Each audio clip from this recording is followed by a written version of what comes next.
भाग्य बदलना, यह विचार अपने आप में बहुत आकर्षक है। हर इंसान चाहता है कि उसका भविष्य अच्छा हो, कि जो कठिनाइयां अभी हैं वो मिट जाए। लेकिन अद्वैत वेदांत के अनुसार प्रश्न यह नहीं है कि भाग्य कैसे बदलें, बल्कि यह है कि क्या भाग्य जैसी कोई चीज सच में है। देखो, जब हम कहते हैं मेरा भाग्य खराब है, तब हम यह मान लेते हैं कि कोई शक्ति है जो हमारे जीवन को नियंत्रित कर रही है, कभी भगवान, कभी ग्रह, कभी परिस्थितियां, और हम अपने आप को एक पीड़ित के रूप में देखना शुरू कर देते हैं। लेकिन अद्वैत वेदांत कहता है यह सोच ही तुम्हारी जंजीर है। भाग्य कोई बाहर की वस्तु नहीं है, यह बस तुम्हारे मन का विचार है। जिस क्षण तुम कहते हो मैं, उसी क्षण मेरा भाग्य जन्म लेता है, क्योंकि मैं मानने का अर्थ है कि तुमने खुद को सीमित कर लिया है। जब तक यह सीमित मैं है, तब तक भाग्य भी रहेगा। जब मैं ही नहीं बचा, तब कौन भाग्य को बदलना चाहेगा। अद्वैत कहता है भाग्य को नहीं बदलना है, भाग्य के विचार को देखना है। जैसे ही तुम साक्षी भाव में आकर अपने जीवन को देखने लगते हो, तुम पाओगे कि जो कुछ भी घट रहा है वह अपने आप घट रहा है। कोई अलग मैं नहीं है जो इन घटनाओं को नियंत्रित कर रहा है।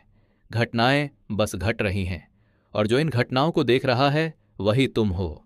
वह साक्षी न तो भाग्यवान है न अभागा, वह बस है। लोग कहते हैं मेरे कर्म मेरे भाग्य को बनाते हैं, लेकिन यह आधा सत्य है। कर्म तो तब होते हैं जब करने वाला होता है। अद्वैत वेदांत पूछता है कौन करता है। यदि तुम साक्षी हो तो क्या तुमने कभी कुछ किया है। घटनाएं घटती हैं, शरीर चलता है, मन सोचता है, लेकिन क्या तुम जो साक्षी हो कुछ करते हो? नहीं, तुम बस देखते हो। इसलिए भाग्य का जन्म भी उसी भ्रम से है जिससे कर्तापन का भ्रम है।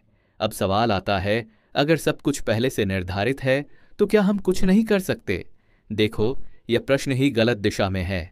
करना तब संभव है जब कोई करता हो, लेकिन जब तुम साक्षी भाव में ठहरते हो तो तुम देखोगे कि जीवन अपने आप अनफोल्ड हो रहा है।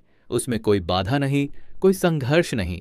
जब तुम छोड़ते हो तब जीवन सहज रूप से चलता है, और जो होता है वही सर्वोत्तम होता है।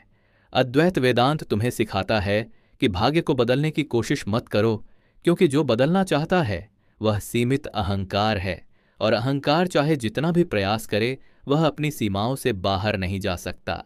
सच्चा परिवर्तन तब होता है जब तुम मैं के भ्रम से जागते हो, जब तुम यह जान लेते हो कि मैं वह नहीं जो सोचता है, जो करता है, जो डरता है, बल्कि मैं वह हूं जो यह सब देखता है।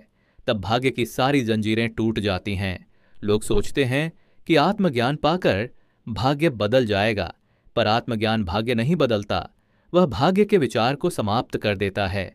यह जैसे सपना देखने वाले को यह एहसास हो जाए कि वह सपना देख रहा है, तब क्या वह सपने में खुद को राजा बनाएगा? नहीं, वह बस मुस्कुराएगा और कहेगा यह सब तो सपना है। जब तुम जानते हो कि यह संसार भी एक तरह का स्वप्न है, तब तुम जान जाते हो कि कुछ भी बदलने की आवश्यकता नहीं, सब कुछ पहले से पूर्ण है।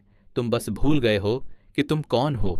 अद्वैत का संदेश यही है, अपने सच्चे स्वरूप को जानो, क्योंकि जब तुम जानते हो कि तुम आत्मा हो, शुद्ध चेतना हो, तब भाग्य, भविष्य, कर्म, सब विचार मिट जाते हैं। फिर जीवन वैसे ही चलता रहता है, लेकिन अब तुम उसमें उलझते नहीं, तुम उसे विटनेस करते हो, और उस विटनेसिंग में ही सबसे बड़ा परिवर्तन है। कभी किसी संत ने कहा था, जो भाग्य को बदलना चाहता है वह अभी भी स्वप्न देख रहा है, जो जान गया है वह भाग्य के परे है। इसलिए भाग्य को मत पकड़ो, उसे जाने दो। जो घट रहा है उसे घटने दो, क्योंकि जो तुम वास्तव में हो उसे कोई बदल नहीं सकता। तुम शुद्ध, नित्य, अचल और साक्षी हो, और जब यह जाना जाता है तब समझ आता है भाग्य बदलना नहीं था, स्वयं को जानना था। यही अद्वैत वेदांत की अंतिम शिक्षा है।